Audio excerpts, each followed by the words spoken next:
A paz do Senhor, professores, sejam bem-vindos a mais um EBD de Síntese Podcast, comigo a irmã Rosirene, a paz do Senhor. A paz do Senhor. Então, nós estamos hoje aqui com vocês, né? Como vocês já sabem, já estão acostumados para o momento pedagógico da lição de adultos.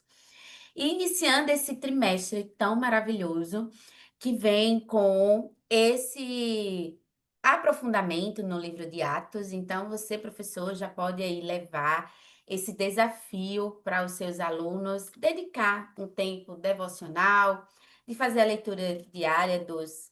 Aqui a gente sabe que cada lição ela vai trazer um recorte, né, daquele capítulo e vai ter uma ênfase. Mas você pode colocar como desafio para cada capítulo ele ler inteiro. Então, ele tem uma visão geral do contexto, ali do que estava acontecendo, e gradativamente a gente vai chegar aí ao final dessa leitura. Eh, Além disso, né, nós estamos aqui para trabalhar com vocês aí, trazer algumas orientações, algumas dicas para a lição de número 2, que tem por título A Igreja de Jerusalém, um modelo a ser seguido. Irmã Irene, quais são os objetivos dessa lição? Pois bem, os objetivos da lição, como sempre, seguimos aí de praxe, né? Os três objetivos principais: explicar os fundamentos da Igreja de Jerusalém. O segundo objetivo, reconhecer a importância do batismo e da ceia do Senhor como símbolos essenciais à fé cristã. E o terceiro objetivo é aplicar os princípios da Igreja de Jerusalém à vida da igreja atual, enfatizando a prática espiritual, o acolhimento e a adoração. Isso mesmo, professor. Então, com base nesses três objetivos, nós vamos ver no decorrer da lição uma caracterização, né, dessa igreja. E, professora Rosirene, que estratégia ou que dinâmica o professor pode utilizar em sala para inculcar, né, na mente ou para identificar quais são essas características dessa igreja modelo aí? Pois é, o que é que eu pensei é que não muito longe na nossa lição, a sugestão de método da lição está exatamente baseada no texto de Atos, né? 2 do 37 ao 47. Então, eu acho que para introduzir essa lição e chamar um pouco a atenção dos alunos, seria interessante o professor iniciar a lição pedindo para os alunos fazer, no mínimo, a leitura desse texto bíblico, né? Que esses versículos, e dentro disso, desses versículos, ele conseguir buscar e identificar as principais características da igreja primitiva, ou a igreja de Jerusalém, que é o nosso tema da lição. Então, nós encontramos aí, no mínimo, 7 características que os alunos poderão encontrar. Então, você pode sugerir ao aluno, ó, vamos encontrar 4, 5, 6, vamos ver quem mais vai encontrar características da igreja primitiva, né? Da igreja de Jerusalém, nesse texto bíblico, de Atos 2, do 37 a 47. E aí nós temos várias características que o professor pode confirmar com os alunos. Ele vai encontrar aí uma igreja com um fundamento doutrinário, uma igreja que perseverava na doutrina dos apóstolos, uma igreja relacional e piedosa, uma igreja observadora dos símbolos cristãos, como o batismo e a Santa Ceia do Senhor, uma igreja reverente, uma igreja acolhedora, uma igreja adoradora. Então, se você lê com muita observação esse texto bíblico, você vai encontrar essas características. Então, o professor leva o aluno a buscar essas características, como é importante, né? Porque nós estamos estudando essa lição sobre o modelo. Então, vamos lá para o modelo que foi predominante na igreja de Jerusalém. Então, é interessante porque justamente o texto ele vai trazendo e apresentando essas características. E aí, quando a irmã Rosirene colocou, né, aqui os objetivos, a pergunta que vem à mente né, aqui no terceiro objetivo, que vai falar aplicar os princípios da Igreja de Jerusalém à vida da igreja atual, enfatizando a prática espiritual, o acolhimento e a adoração.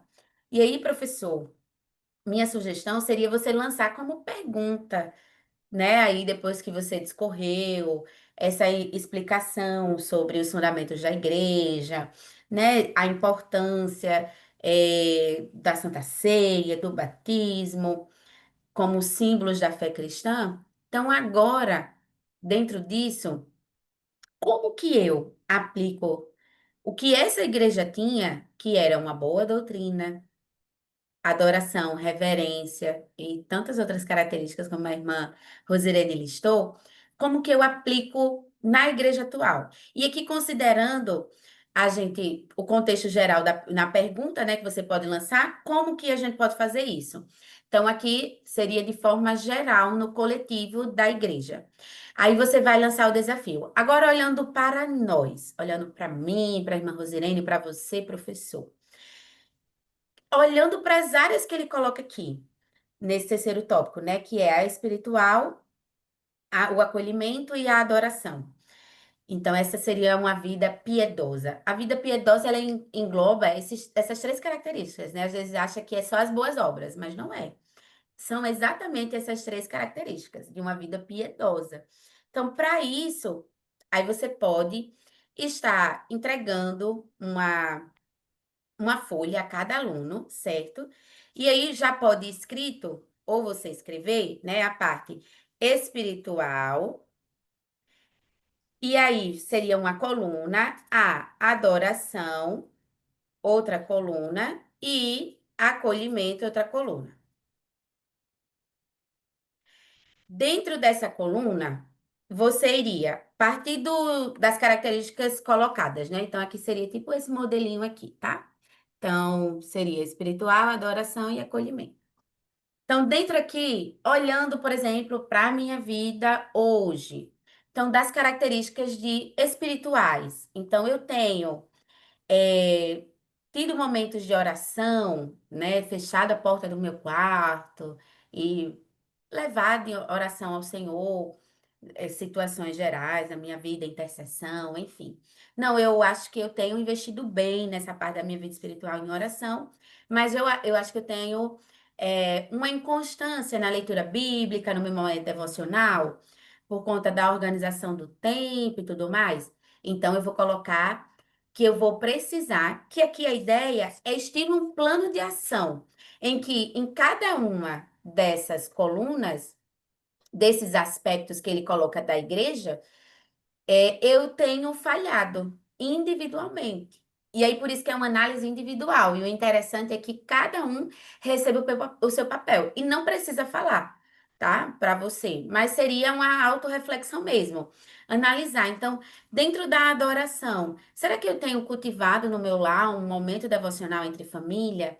Será que durante a igreja eu tenho mantido a reverência? Os meus filhos têm mantido referência na igreja? Ou eu tenho causado ali conversas paralelas, tenho me ausentado por vezes para resolver situações da própria igreja, mas que não é o momento, no momento da palavra. Não só isso, né? A parte de adoração envolve, eu tenho adorado ao Senhor, né? Tenho prestado ao Senhor um culto de adoração individual. Então, são essas reflexões que vocês já fizeram ao longo da lição quando apresentaram essas características da igreja. E, por fim, essa de acolhimento. A gente vê muito boas obras. Ah, eu trago o quilo do alimento para a Santa Ceia, eu faço isso, eu faço aquilo, mas aquilo aqui vai além. Veja que ele traz como uma característica acolhedora. E ao longo da lição nós vamos ver que ela era unida, né? Estavam sempre unida ali, era uma igreja unida. E essa união envolve que, se eu sei que a irmã Rosirene está doente, e eu faço parte do mesmo corpo que ela, da mesma igreja que ela, então, eu mando uma mensagem no WhatsApp. Às vezes, baixa uma mensagem ali. Estou sentindo sua falta. Como é que você está? Né? Posso fazer uma visita? Se você tem tempo de visitar, que bom, né? Então, é estimular os alunos a ter esse olhar. Às vezes, a gente se centra muito nos nossos problemas, nas nossas dificuldades, e a gente acaba falhando, né? Por exemplo, se eu chego na igreja cheia, só pensando nos problemas que eu deixei em casa, eu não vou ter uma adoração ao Senhor, né? Então eu começo a falhar aí. Então seria essa a reflexão. Então seria que a cada aluna aí da sua classe saísse com esse plano de ação, pensando a partir dessa igreja modelo.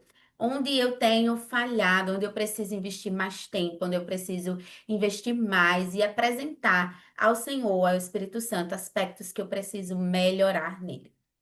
Então, queridos, essas são as nossas sugestões para a lição número 2. Esperamos ter contribuído, professor, com sua aula. Professora Rosilene, suas considerações finais?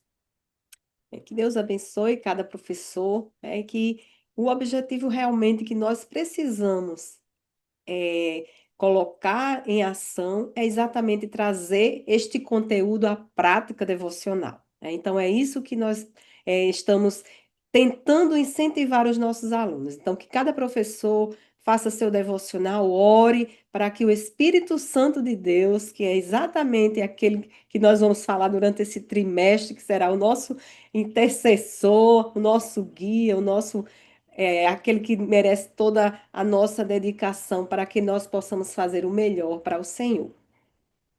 Isso mesmo. Agradecemos a você, professor, que tem permanecido conosco. Temos encontrado algumas pessoas na EBD em síntese e outros momentos da EBD, né? E que Deus continue abençoando vocês. É uma honra poder partilhar desse momento com vocês. Agradecemos também a direção do DENEC pela oportunidade de estar participando desse projeto. Desejamos a todos uma excelente aula e que fiquem todos na paz do Senhor. A paz do Senhor.